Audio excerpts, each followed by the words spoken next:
I've lost count of how many times I've seen shooters walk out of a shop grinning only to come back months later muttering about how they wasted their money. Wrong fit, bad trigger, unreliable junk, and all because they bought into hype instead of truth. That's why I put this list together. Don't you go buying another gun, not one, until you've seen what's here. I'm not talking safe queens or Instagram toys. I'm talking about the pistols that prove themselves when it matters, the ones that cut through all the noise in 2025. Some of these will make you nod, some will make you mad, but either way, they'll make you think before dropping hard-earned cash. If you carry, compete, or just want to trust what's on your hip, do stick around. This list could save you from your next mistake.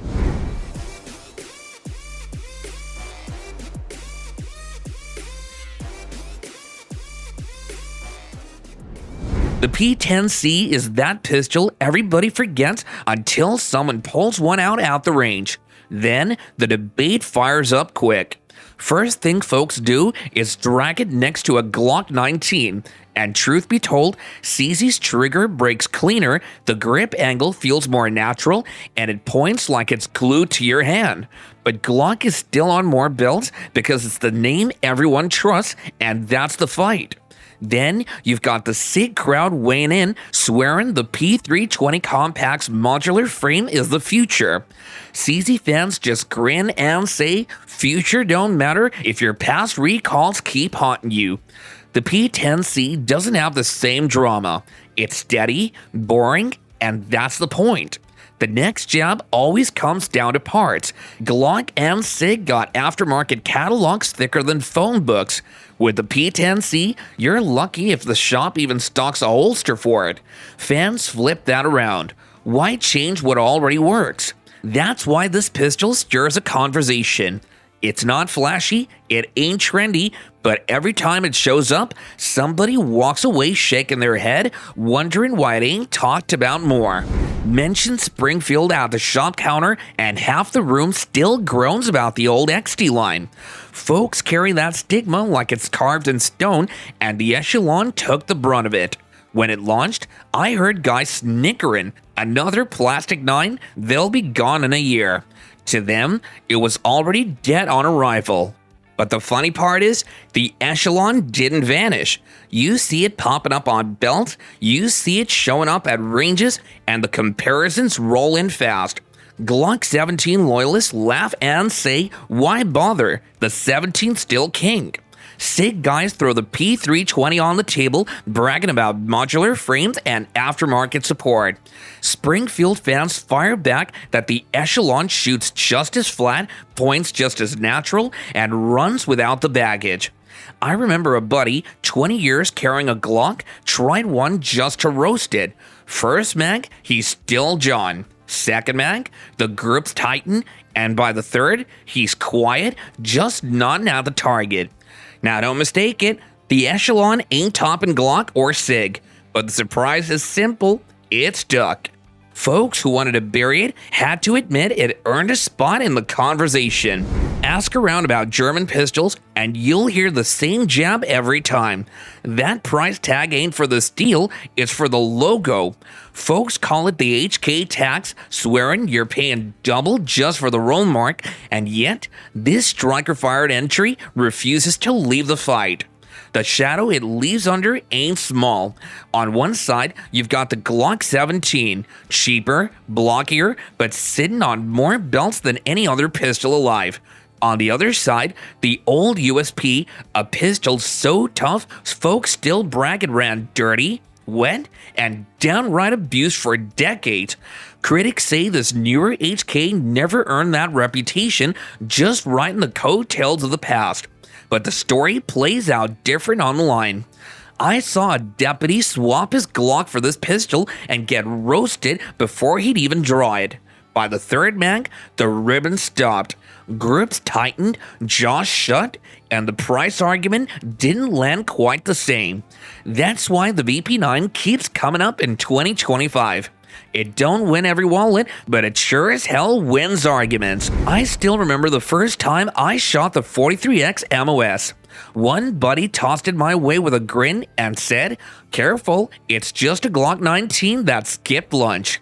That line stuck, and honestly, I half expected it to feel like a gimmick. Slim frame, shorter sight radius, and then Glock suddenly acting like they invented optics cuts in 2025. Folks joked they were dragged into the future kicking and screaming, but on the line, it felt different. The gun pointed natural, the dot snapped quicker than I figured, and recoil stayed tame for such a skinny frame. That's where the argument really starts. Some say it's finally Glock perfection for concealed carry. Others fire back it gives too much compared to the 19, and that Sig P365 still beats it in capacity and concealment. Even after that first box of ammo, I couldn't settle to fight in my own head. It wasn't a gimmick, but it wasn't a Glock 19 either. Somewhere in between, and that's exactly why folks can't quit arguing about it. And if the 43X MOX sparks that much debate, number 8 brings even more because the cops are getting involved in this one. In 2025, one pistol keeps dragging folks into the middle of a legal storm. ICE pulled it, an Air Force unit suspended it, and lawsuits piled up in New Hampshire. That's the real-life drama the striker fired went through long before pilots whispered about it in hangars. But here's the twist.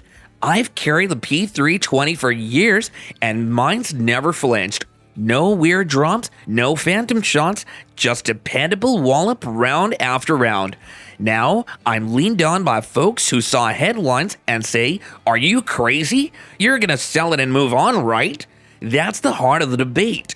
The gun has a trail of safety concerns, drop discharges, lawsuits, bans by major agencies, but others swear those stories were blown up by bad training or anti-gun bias. On the other hand, its trigger is crisp and sport-ready. Yet every time I bring it out, that old question comes back. If it's been fine for years, should I even sell it just because the headlines scream? Stick around. Number 7 hits the range temps even hotter with a pistol that's got pros and amateurs stepping on toes. The first thing folks grab onto when this pistol shows up is the grip. Some swear it's the best feeling frame in the striker world, molded like it was carved just for your hand. Others just laugh and call it the Velcro pistol, saying the texture's too aggressive, you'll sand your skin off before the day's done. That's the ergo war, comfort versus overkill. But the real split comes down to who's carrying it. Police departments brag about switching to it, calling it duty ready, and saying the trigger's the smoothest they've ever run. Civilians, they look at the same frame and gripe it's too wide, too chunky to vanish under a t-shirt. Some even joke it's a duty gun in disguise, wearing compact like a fake badge. Then there's the quiet part nobody admits out loud. It ain't cheap. Not crazy high dollar like some 2011s, but high enough that folks start wondering if the contracts were as much about numbers on paper as they were about performance on the line. That's the PDP Compact's fight in 2025. Loved, hated, roasted, defended, but never ignored. And if you think the price talk got heated here, just wait for number 6. That one makes wallets and temper snap wide open. The internet never forgets the tagline P365 killer.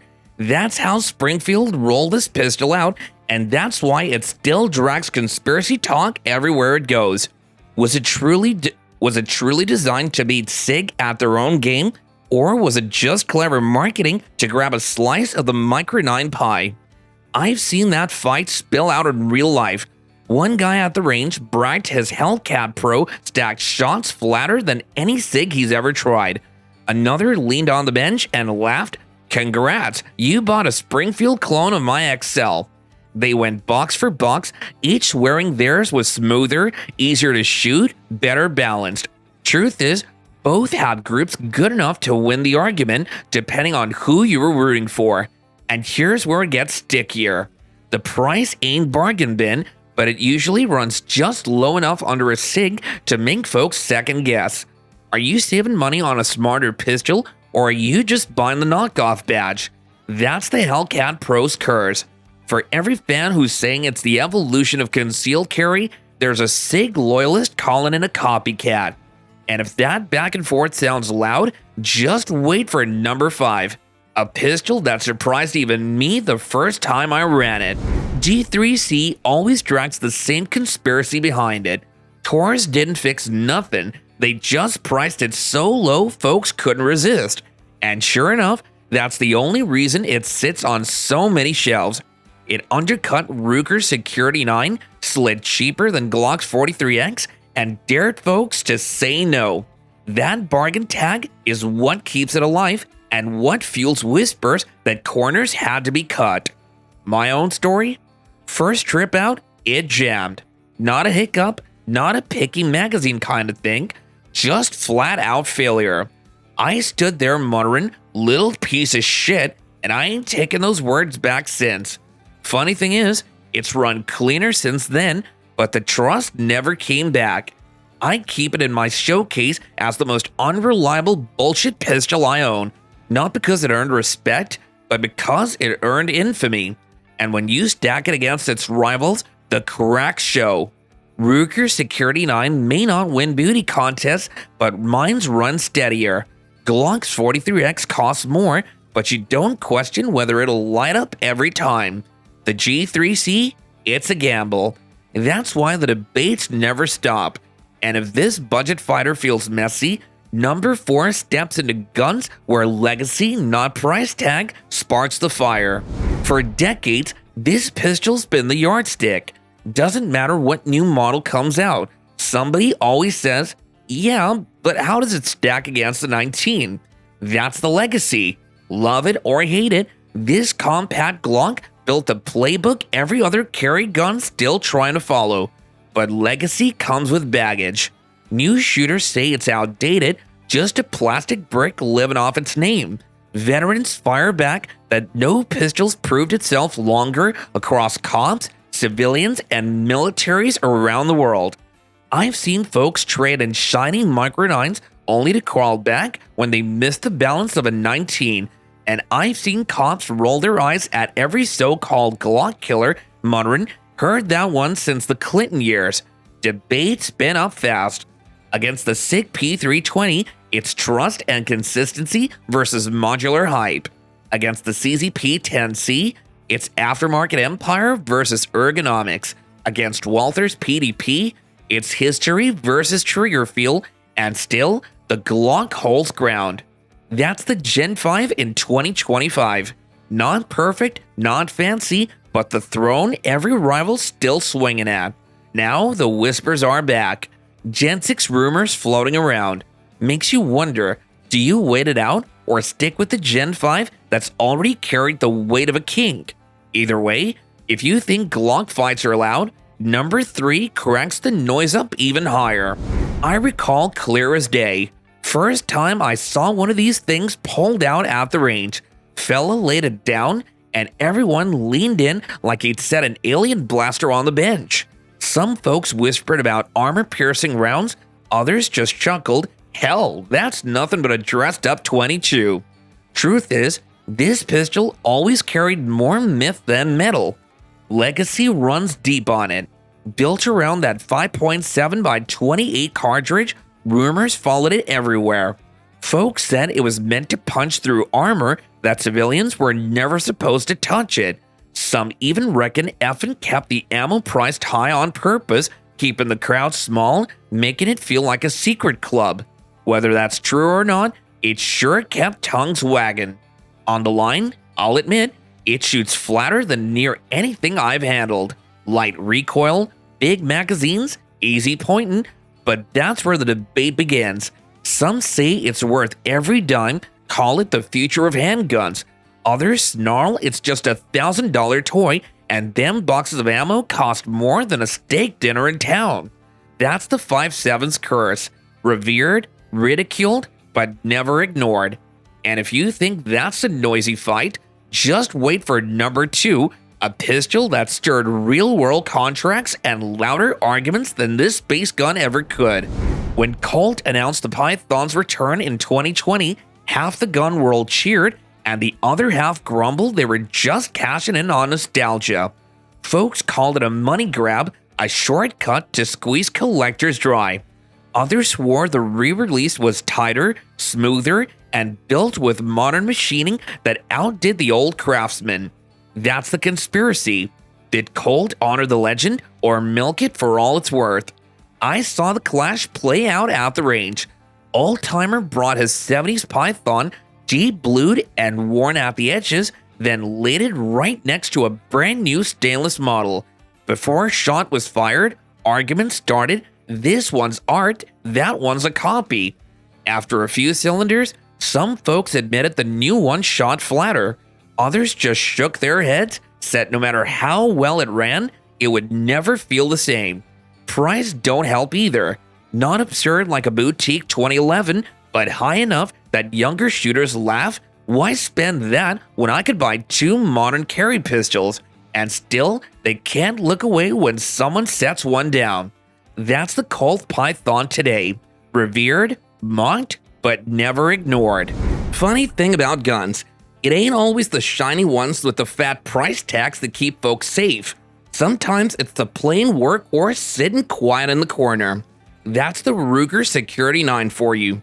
Folks argue it don't belong at the top, but it's been stirring debate since the day it showed up. The conspiracy talk's always the same. Did Ruger build this just to steal buyers away from Glock and Taurus, or did they mean to make a true everyman's pistol? Critics say it's cost-cut plastic, proof that corners were shaved. Fans call it the honest man's 9mm, simple, tough, and carrying a price tag that don't bleed your wallet, but still high enough to make you wonder if it's a deal or a gamble. I've watched shooters laugh at it, call it junk, right up until the damn thing ran mag after mag without a hiccup. I've seen it sit beside a Glock 19 and a Taurus G3C, and while folks holler about budget trash, the Security 9 just keeps barking steady. That's why it sits here at number 1, not because it's flashy, not because it's perfect, but because it proves a simple truth. Trust comes from what's on your hip, not on the number on the price tag. At the end of the day, every pistol on this list earned its spot, not with ads or hype, but with rounds fired and trust built. Buy blind and you'll regret it. Buy smart and you'll carry with confidence. So before you swipe that card on another gun in 2025, ask yourself, is it on this list? And if not, you might be setting yourself up for disappointment. I'm Steve, so don't get fooled, don't get burned, and I'll see you in the next one.